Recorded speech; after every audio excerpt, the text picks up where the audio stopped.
Alright guys, out here working way past dark, but for the first time since I've ever had this truck, I got the turn signals working. Got the LED flasher wired in. I had a short in the one wire, which was pretty much grounding the whole circuit, or shorting the whole circuit out.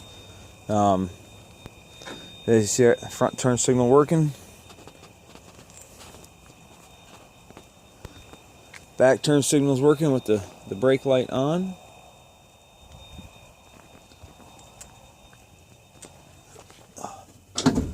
No brake booster in there, so I got to prop the brake pedal up. But there's the turn signals working with just the tail lights on.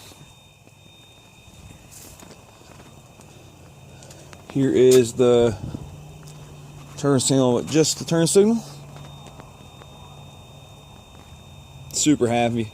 Kind of crazy that LED flasher doesn't make any noise, but works off the switch and everything works good, so that's cool. I had a short in the other side where the fender was smashed. I'll show you real quick.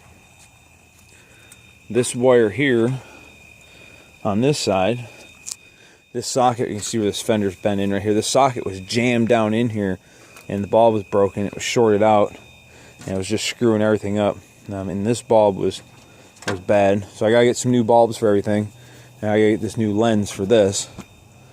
But I can get these bulbs tomorrow. I'll button all the lights up. That'll be pretty cool. Just one more step to getting this truck back on the road, guys.